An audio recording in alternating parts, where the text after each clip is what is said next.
이 책의 결론은 제가 봤을 땐 그거예요. 1인 기업을 통해서 내면의 정원을 가꾸고 뿌리 내리는 시간을 통해서 내공을 쌓고 1인 지식 기업으로 이 세상에서 홀로 우뚝 서는 사람이 되자 하는 거죠.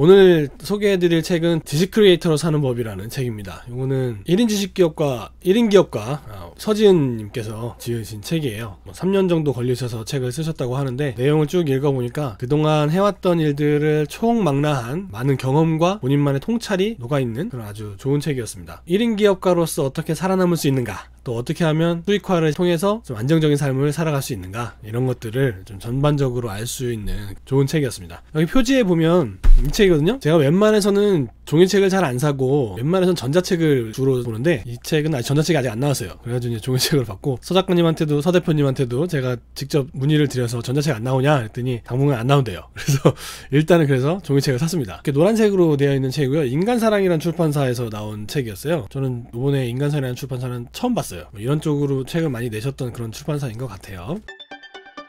책의 내용을 이제 본격적으로 살펴보도록 하겠습니다. 쭉 내려보면요, 이 서지은 소장님은 되게 젊으신 분이에요. 그리고 신혼이시고 이제 청주에 살고 계시는 분이시더라고요. 블로그 통해서 봤는데 블로그에 이제 바닐라 라떼라는 아이디를 쓰고 계시는 분이셨습니다. 그 블로그 어떻게 생겼냐면요, 이렇게 생겼어요. 가치성장연구소라는 그 연구소를 운영을 하시고 물론 1인 기업이죠. 소장님으로 계십니다. 유튜브도 계시고 블로그도 있고 한데 여러 가지 많은 프로젝트들을 하고 계시더라고요. 시간관리 강좌, 1인 기업 강좌, 글쓰기 강좌, 그다음에 프로젝트들도 같이 동참해서 많은 분들하고 같이 하고 계신 것 같아요. 그런 과정에서 이제 수익이 발생을 하겠죠. 차례대로 보도록 할게요. 책의 그 목차를 쭉 살펴보면요, 굉장히 체계적으로 쭉 나와 있는데 첫 번째로 그 1인 기업을 왜 하게 됐는지 그 이유가 나와요. 또 1인 기업이 지금 현재 트렌드다 이렇게 말씀을 하고 계신데 저도 사실 이런 거 동의를 합니다. 그리고 제가 유튜브에서도 1인 기업이 트렌드가 될 거다 이런 거에 대해서 말씀을 드린 적이 있죠. 유튜브에서도 제 채널에서도. 이분은 1인 기업은 트렌드다라고 정의를 했는데 어떻게 1인 기업을 정의했냐면 판을 새로 짤 수 있는 사람, 다른 사람들이 차려놓은 판을 가지고 활동하는 게 아니고 그 짠 판에서 내 활동을 할 수 있는 사람, 판을 짜는 사람, 그런 의미로 1인 기업을 정의를 하셨더라고요. 판을 짜는 사람이라는 얘기 하니까 고 비트윈이라고 매개하라라는 책이 있어요. 그 매개하라라는 책에서도 판을 새로 짜는 사람 얘기가 나오는데 그게 이 시대의 트렌드다 이런 얘기였죠. 그랬고 두 번째 장에서는 판을 새로 짜는 사람이 됐으면 이제 나만의 업을 만들어야 된다 이렇게 얘기를 했습니다. 그 나만의 업 만들기에서는 이제 자기 탐색, 내가 뭘 좋아하는가, 또 내가 어떤 걸 잘하는가 이런 거에 대해서 알아야 한다 이렇게 강조를 하고 있죠. 그래서 직업의 가치와 등급을 매겨봐라 이렇게 얘기를 하셨어요. 그래서 얼마나 좋아하는 일인가, 또 얼마나 벌 수 있는가 이걸 따져보라는 건데, 이거는 옛날에 구본영 소장님, 그 자기경영연구소장님이시죠. 이제 돌아가셨는데 1인 기업계의 선구자 같으신 분인데 그분의 책에 나오는 얘기죠. 바라님께서도 언급을 하셨어요. 그 책이 얼마나 좋은 책인지 또 알고 계신 것 같더라고요. 그 다음에 자기 집중점을 찾아야 된다. 자기 탐색을 통해서 내가 잘하는 거, 그 다음에 좋아하는 걸 찾았으면 그걸 어떻게 집중할 것인가, 요거에 대해서 고민을 해야 된다, 이런 얘기였어요. 자기 탐색 과정이 이제 끝났으면 콘텐츠를 만들어야 됩니다. 제가 지난 시간과 지지난주 2주에 걸쳐서 아마 부의 추월차선 얘기를 드리면서 자기 집중점을 찾는 방법, 그 다음에 콘텐츠를 사업의 어떤 수단으로 삼는 방법에 대해서 말씀을 드렸죠. 소장님께서도 얘기를 하고 계세요. 자료관리 시스템을 구축하라 라고 67페이지에 이제 나와 있었는데요. 제가 이거에 전적으로 동의하는 이유가 뭐냐면, 이 작가들은, 저자들은 데이터를 잘 모으면 모은 데이터를 가지고 짜집기를 하는 것만으로 새로운 창조물을 만들어낼 수가 있습니다. 짜집기도 창조거든요. 편집이 곧 창조니까요. 그 성경책에도 해 아래 새 것이 없나니 이런 말이 있어요. 그래서 하나님이 만드신 건 다 이 세상에 있는 거다 이렇게 표현하는 건데, 내가 창조한 건 없다는 거죠. 그래서 창조된 걸 조합했을 뿐이다 이런 얘기예요. 그 자료 관리의 중요성에 대해서 이제 많이 강조를 하셨어요. 저도 전적으로 공감하고요. 제가 썼던 첫 번째 단행본이 바로 교통용어 정보사전이었죠. 여기 있나? 교통용어 정보사전은 이런 용어들을 쫙 모아가지고 하나의 사전으로 만들어낸 건데, 그때 전 자료관리의 시스템에 대해서 아주 절실히 느꼈습니다. 데이터만 잘 보관을 하고 있으면 그걸 한 번에 모아가지고 응축시켜서 폭발시키는 거죠, 책으로. 이렇게 하면 책을 만들어낼 수가 있습니다. 내 아이디어 하나도 없이요. 콘텐츠의 중요성 다시 한번 강조를 드렸고요.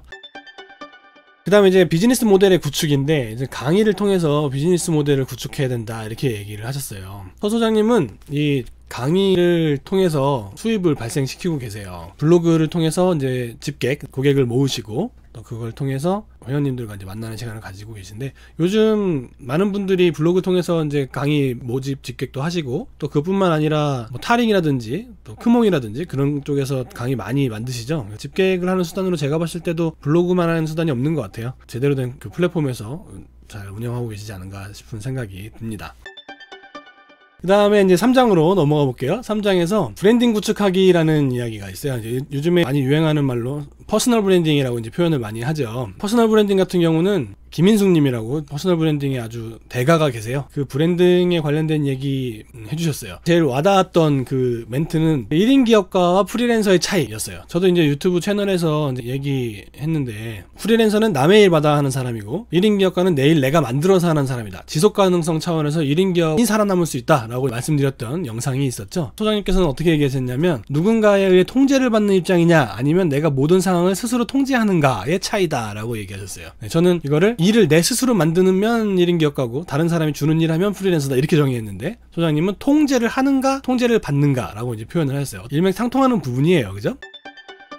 고객이 아니라 팬층의 시대라는 말이 있었어요. 엄청 공감했던 얘기입니다. 저도 올해로 벌써 7년차 1인 기업을 운영을 해오고 있는데, 이 팬층을 보유하고 있느냐 없느냐가 1인 기업을 살아남을 수 있느냐 없느냐를 가르는 것 같아요. 내가 지속하는 힘은 컨텐츠를 생산하고 홍보하고 이런 거에도 나오지만, 결국은 내 컨텐츠를 소비해주고 봐주고 나를 칭찬해주고 아껴주는 사람들이 있어야 내가 살아남을 수 있는 거거든요. 1인 기업을 계속 유지할 수 있는 힘, 원동력, 열심히 일하려는 마음도 아니고 많이 버는 돈도 아니에요. 결국은 나를 지켜봐주고 나와 함께 해주는 그 팬분들이 있기 때문이죠. 1인 기업을 유지하는 힘이다 생각합니다. 책에서는 뭐라고 얘기하셨냐면, 단단한 팬층을 가질 수 있었던 이유는 다름 아닌 내가 먼저 그들의 팬이 되었기 때문이다 라고 표현하셨어요. 저는 이 책에서 뭘 느꼈냐면, 저는 다른 분들이 저의 팬이 되기 위해서 내가 그분들한테 어떻게 하면 될까를 고민했거든요. 근데 바라님은 한 번 더 나아가셔가지고 일단 그 사람들의 팬이 내가 되는 거예요. 그리고 그 사람들이 나중에 내 팬이 되게 한다는 거죠. 즉, 저는 그분한테 서비스를 제공한다고만 생각했지, 내가 마치 그분들을 추종하는 사람이 되는 그런 거는 생각을 안 해봤거든요. 근데 한 단계 더 업그레이드 된 생각이 아니었나 싶습니다. 그래서 이게 이심전심이라고, 내가 그분을 아끼고 사랑하는 사람이 되면 그분도 나를 아끼고 사랑해준다는 얘기거든요. 그래서 많이 깨달은 바가 있는 한 문장이었어요. 저 문장이. 네. 단단한 팬층을 가질 수 있었던 이유는 다름 아닌 내가 먼저 그들의 팬이 되었기 때문이다. 저는 그냥 생산자 입장에서만 생각하고 그분들한테 좋은 제품을 생산해주고 장인정신과 제품 지상주의를 가지고 그분들한테 좋은 제품을 생산해주면 그분들이 내 팬이 될 것이다 이렇게 생각했단 말이에요. 근데 그게 아니고 마음으로 온심 다해서 그분들의 팬이 내가 먼저 돼야 그분들이 내 팬이 돼준다 이거예요. 네. 저 문장을 벗어날 수가 없네요. 다음 문장으로 진도가 안 나가네요. 너무 훌륭한 문장이어가지고 1인 지식기업 혹은 1인 기업을 추진하려고 마음 먹으신 분이라면 저 문장을 반드시 기억을 하고 운영을 하셔야 될 것 같습니다. 어디 써서 붙여놔야겠어요. 그 다음에 1인 기업가에 있어서 중요한 것은 시작하는 것이 아니라 지속하는 것이다 라고 표현하셨어요. 네. 지속하는 게 중요하다. 저도 이제 공감하고요. 네. 근데 그 지속하는 것은 다름 아닌 그 팬심으로 얼마든지 지속이 가능합니다. 최소한의 어떤 수입만 있으면 팬심으로 버텨나갈 수 있는 거거든요. 네. 그 다음에 유능한 홍보실장인 블로그로 브랜딩하자, 나에게 맞는 플랫폼을 찾는 것이 먼저이다, 1인 기업가로서 블로그 운영 팁 해서 이렇게 세 가지를 15페이지에 걸쳐서 이걸 말씀을 해주고 계세요. 근데 세 꼭지가 모두 다 이 블로그에 대한 얘기를 하고 계세요. 제가 봤을 때 서지은 소장님께서 운영하고 계시는 플랫폼 중에 최고 플랫폼은 제가 봤을 때는 블로그입니다. 제가 아까도 얼핏 봤지만 서 소장님의 블로그가 방문자가 330만이 넘어요. 어마어마한 방문자 수를 가지고 계시거든요. 그런 거는 쉽게 할 수 있는 일도 아니고 아무나 할 수 있는 일도 아닙니다. 그런 훌륭한 플랫폼을 가지고 계시고 아주 본인에게 딱 적합한 플랫폼을 찾으셨다는 걸 저는 느껴지고요. 다만 브랜딩 하는 경우는 이제 블로그로 브랜딩 하자고 이제 말씀을 하셨는데, 그 블로그뿐만 아니라 그 유튜브 채널도 운영을 하시거든요. 또 인스타도 하고 계세요. 네. 즉 브랜딩을 하는 플랫폼은 한 가지로 모으는 게 좋고요. 마케팅을 하는 플랫폼은 많을수록 좋습니다. 저는 그렇게 생각해요. 이 상품을 팔고 홍보하는 것은 여러 채널로 가능하고요. 나를 만드는 거, 나의 뿌리를 찾는 거. 서 소장님께서 이 뿌리 내린다라는 표현을 엄청 좋아하시더라고요. 예, 그리고 정원을 가꾸다 이 표현도 좋아하시더라고요. 예, 책에서도 엄청 많이 말씀하시고 또 영상이나 블로그에서도 엄청 그 멘트를 많이 쓰시는데, 뿌리를 내리는 데는 블로그만 한 게 없는 것 같고요. 예, 그리고 실제로도 바라님도 블로그를 통해서 뿌리를 내리는 것 같고, 정원을 가꾸는 데는 여러 가지 플랫폼들을 많이 사용하는 게 좋지 않나 이런 생각이 듭니다.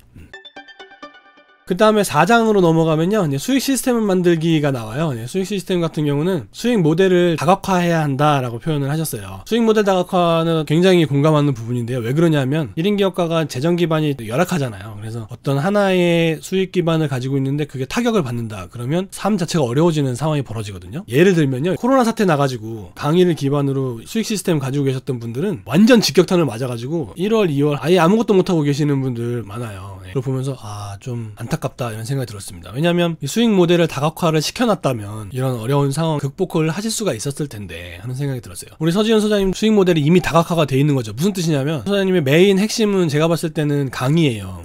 그 강의를 통해서 수익을 만들어내시는데 그 강의뿐만 아니라 지금 이렇게 책이 있으시단 말이에요. 책을 가지고 책을 판매를 통해서 인세를 받으셔요. 그러면 그 수익 루트가 하나 또 늘어났죠. 파이프라인이 2개가 있는 거죠, 이미. 그뿐만 아니라 소장님은 또 그런 프로젝트들을 통해서 컨설팅을 하는 프로젝트 과정이 또 있어요. 강의 과정 말고 컨설팅 과정, 프로젝트 진행 과정이 또 수익의 세 번째 수익이 있는 거고요. 그거 말고도 유튜브나 블로그 통해서 또 광고 수익도 있죠. 제가 얼추 짐작해서 알만한 것만 벌써 4가지잖아요. 수익 구조가. 그래서 소장님은 강의 플랫폼이 없더라도 다른 플랫폼을 통해서 수익을 지속시킬 수 있는 능력이 있는 거죠. 이게 1인 기업이 갖춰야 될 어떤 기본 사양이면서 무지하게 중요한 방법이에요. 4장 수익 시스템에서 수익 모델을 다각화해야 된다고 164쪽에서 이해하고 계신 거 꼭 기억을 하셔야 될 것 같습니다. 만약에 저라면 어떻게 했을까? 저 같은 경우에는 저 강의를 다각화도 했어요. 저도 교통공학을 전공한 공학박사잖아요. 그쪽 부분으로 강의도 하고 학교도 나가고 직객을 통해서 사람들한테 세미나도 열고 그랬거든요. 근데 그게 너무 힘든 거예요. 저도 여러분이 지금 목소리 들어보시면 아시겠지만 제가 목소리가 처음엔 이렇지 않았어요. 처음에 엄청 깔끔하고 청아한 목소리였단 말이에요. 네. 진짜예요? 예. 근데 요즘 뭐 한다고 그러지? 이거 플렉스 한다 그러나? 예. 지금은 안 그러니까 플렉스는 아니겠네. 아무튼 그래요. 그랬는데 한참 강의 열심히 할 때는 한 달에 강의 35번씩 하고 그랬었거든요. 한 달에 30일이잖아요. 근데 강의 35번씩 해서 하루에 2-3번씩 한 날도 있었단 얘기 아닙니까? 그렇게 살다 보니까 성대 결절 같은 것도 오고 아무리 따뜻한 차를 입에 달고 살아도 목소리가 다시 돌아오지 않더라고요. 그런 부분에서 몸으로 일하는 거에는 한계가 있구나 이런 생각도 했습니다. 하루에 33만원씩 강의 벌어가지고요. 1년 내내 벌면은 그게 연봉이 1억 2천이 넘게 나와요. 근데 그게 한계예요. 제가 봤을 때 강사의 한계예요. 그 이상 벌기가 어려워요. 그런 부분들을 극복을 하기 위해서는 뭔가 플랫폼 다각화, 즉 수익 모델의 다각화는 기본으로 지금 이미 소장님 하고 계신 거고, 저 같은 경우는 강의의 모델의 다각화뿐만 아니라 플랫폼의 다각화를 통해서 수익 구조를 하나 더 늘리는 게 좋지 않나 생각을 해봅니다. 물론 서 소장님도 플랫폼 다각화를 통해서 책도 쓰셨고 유튜브도 하고 계시고 블로그도 하고 계시고 강의도 하시고 컨설팅도 하시기 때문에 플랫폼이 벌써 5개나 있으시죠. 저는 이제 그런 거에 또 동영상 강의 시스템 같은 거 갖추신다거나 또 온라인 첨삭지도 같은 거, 또 아까 컨설팅하고 또 일맥상통하겠지만 온라인 문제풀이 사이트 이런 것들 이제 구축해서 운영을 하시거나 온라인에서 뭔가 정보를 제공할 수 있는 뭔가 수단을 하나 더 추가하신다면 강의 하시느라고 아마 매우 힘드실 텐데 체력적인 부담도 좀 더시고 오토로 돌린다고 표현하는 오토가 좀 되실 수 있지 않을까 하는 생각을 해봅니다. 수익 시스템 관리하는 방법도 책에서 또 안내를 해주고 계세요. 그래서 많은 좋은 내용들이 진짜 잘 나와 있습니다. 5장에 보면 1인 기업가 생존 노하우 해가지고 또 말씀을 하고 계세요. 어떻게 하면 이제 살아남을 수 있는가, 이제 가치 관리, 내면 관리, 시간 관리, 체력 관리, 수익 관리. 제가 이제 블로그나 유튜브 통해서 간간히 제가 소개해드렸지만 저도 1인 기업 관련돼서 제가 여태까지 했던 일들 쭉 정리해가지고 책 준비하고 있거든요. 근데 거기에 요 얘기들이 있어요. 요 얘기. 시간 관리, 체력 관리, 자기 관리 이런 얘기요. 이거는 내가 봤을 때 1인 기업 하셨던 분들은 누구나 다 고민하는 부분이고 누구나 다 생각해봤던 부분이구나 이런 생각을 했습니다. 책을 보면서요. 소장님이 어떤 노하우, 어떻게 내가 관리를 했는가 이런 거에 대한 얘기를 쭉 해주고 계세요. 거의 40페이지 거쳐서 하고 계신데 요거를 잘 따라서 하신다면 아무래도 쉽게 1인 기업으로 독립하신 데 도움이 되지 않을까 싶습니다.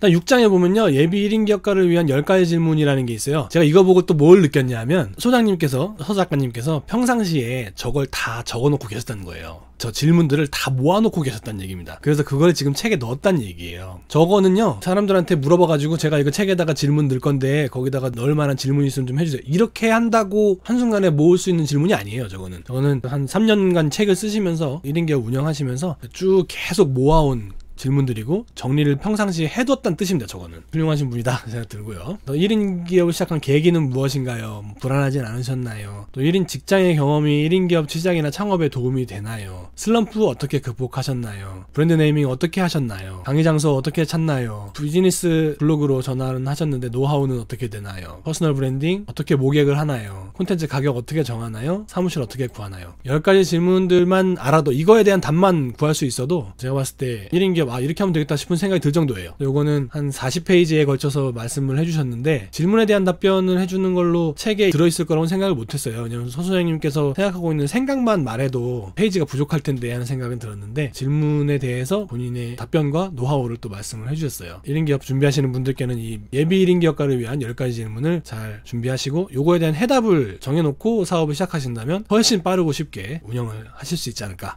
생각이 듭니다. 그 외에도요, 태그 이렇게 붙여놓은 거 말고 블로그에 보면은 믿음의 중요성에 대해서 이렇게 말씀을 해주고 계세요. 내가 이걸로 살 수 있다. 1인 지식기업을 통해서 내가 원하는 바를 이뤄낼 수 있다. 나다운 것을 찾는다. 그거를 수사님이 뭐라 그러냐면 내면의 정원 가꾸기라고 표현했어요. 내면의 정원을 가꾼다. 즉 나를 잘 가꾸는 거죠. 그리고 뿌리를 내리는 그런 과정들이 1인 지식기업을 1인 기업을 운영해 나가는 과정들이다. 일을 하고 돈을 버는 게 곧 나를 찾고 나를 키우는 과정이라는 거예요. 그것처럼 좋은 일이 어디 있을까요? 그죠? 1인 기업이 1인 지식기업이 바로 그런 일을 하는 사람이고 그런 플랫폼을 갖춘 사람이고 내면의 정원을 가꾸는 사람이고 뿌리를 내리는 사람이다 하는 겁니다. 이 책의 결론은 제가 봤을 땐 그거예요. 1인 기업을 통해서 내면의 정원을 가꾸고 뿌리 내리는 시간을 통해서 내공을 쌓고 1인 지식기업으로 이 세상에서 홀로 우뚝 서는 사람이 되자 하는 거죠. 네, 서지은 소장님의 지식 크리에이터로 사는 법 1인 기업가의 삶에 대해서 엿볼 수 있는 책이기도 했고 또 어떻게 하면 1인 기업을 성공 궤도로 올릴 수 있는가 강의 컨텐츠를 기반으로 한 1인 지식기업 1인 기업 어떻게 하면 성공할 수 있는가에 대한 책 리뷰해봤습니다. 리뷰는 여기까지 하도록 하겠습니다. 네, 오늘 영상 재미있게 보셨나요? 오늘 보신 영상이 여러분의 삶에 꼭 도움이 되기를 진심으로 소원합니다. 영상이 도움이 되셨다면 여기 구독하기 꼭 눌러주시고요. 그리고 이쪽에 보시는 영상들은 제가 여러분께 추천드리는 영상들입니다. 꼭 한 번씩 보시기를 추천드립니다. 영상 시청해주셔서 감사합니다.